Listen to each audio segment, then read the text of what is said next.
Votre invité aujourd'hui, Béatrice Rulle, il s'agit de Sandro Mesquita, directeur général du GIMS. Bonjour Sandro Mesquita. Bonjour. Merci d'être sur Radio Lac ce matin. Au mois de juin, il y avait la crainte que le salon de l'auto soit en faillite. Quelle est la situation du salon de l'auto en ce mois d'octobre ?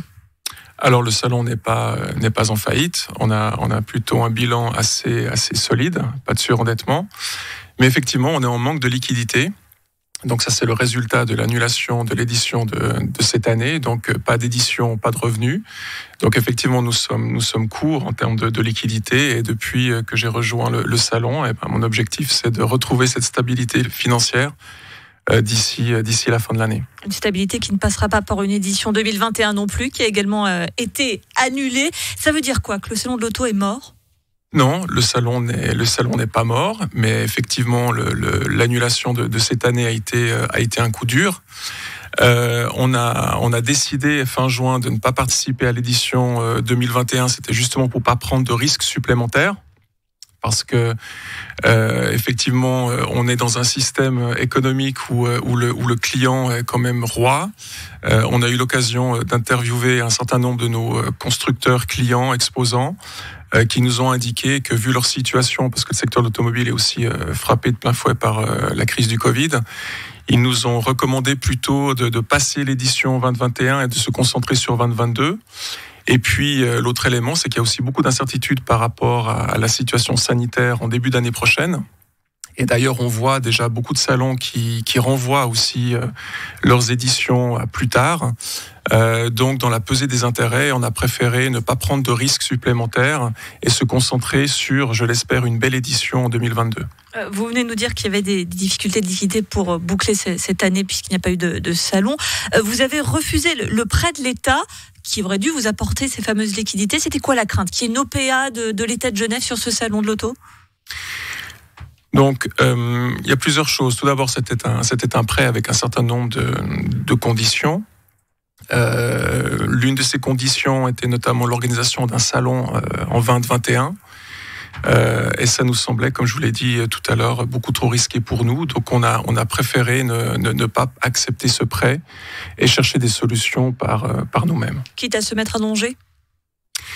Je pense que le prêt ne nous sauvait pas complètement au vu des conditions, parce que, encore une fois, si le salon 2021 était annulé, on se serait retrouvé dans des conditions encore plus critiques qu'aujourd'hui. Et je pense que, pour revenir à votre introduction, est-ce que le salon est mort ? Je pense que si il y avait une nouvelle annulation en 2021, là, on aurait été définitivement mort, oui. Pas de salon de l'auto dans sa forme traditionnelle, mais par contre, il n'y a pas l'Expo qui planche sur son propre salon de l'auto. C'est un petit coup de poignard dans le dos, ça, quand même. Écoutez, je pense que Palexpo réagit aussi par rapport à leurs propres enjeux. Donc, c'est une année difficile pour eux. Beaucoup d'événements se sont annulés.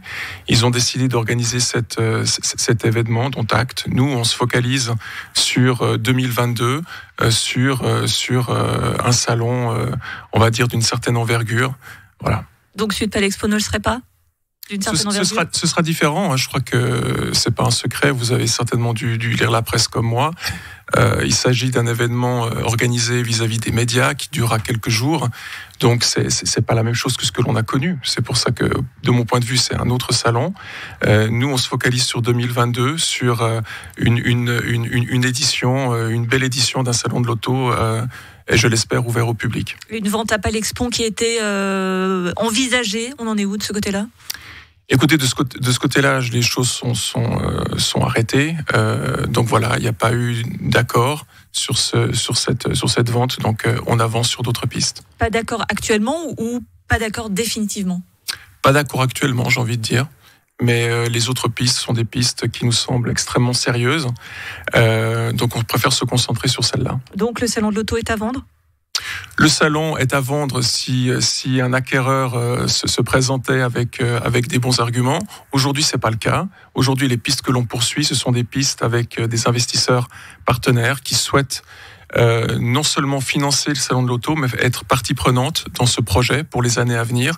Et c'est ces pistes-là que l'on suit aujourd'hui. Pour terminer, un mot de ce salon de l'auto, que l'on l'espère d'ici 2 ans, un salon qui sera forcément différent. On sait qu'il y a déjà des grands constructeurs qui s'est désengagés. Le salon de l'auto qu'on connaissait, c'est terminé. Oui. Et quelle figure pour le nouveau salon ? Donc je pense que là, on peut le dire, oui, effectivement, les éditions telles qu'on les a connues, avec, j'ai envie de dire, une exposition de voitures, c'est terminé. L'édition de cette année l'aurait déjà montré. Maintenant, je pense que la crise du coronavirus a encore accéléré ces modifications. Donc on doit réinventer le contenu, on doit réinventer les expériences, mais surtout, on doit le faire main dans la main avec les constructeurs. Aujourd'hui, les constructeurs sont à la recherche de leviers de croissance. Et c'est mon objectif, c'est de positionner le Salon de Genève comme un levier de croissance pour les marques. Et effectivement, on va réinventer le contenu, on va réinventer le format et peut-être aussi la durée. Le Salon de l'Auto, donc au plus tôt d'ici 2 ans. Merci beaucoup, Sandro Mesquita, directeur général du Geneva International Motor Show, le Salon de l'Auto de Genève. Merci d'avoir été sur Radio Lac ce matin. Merci pour l'invitation.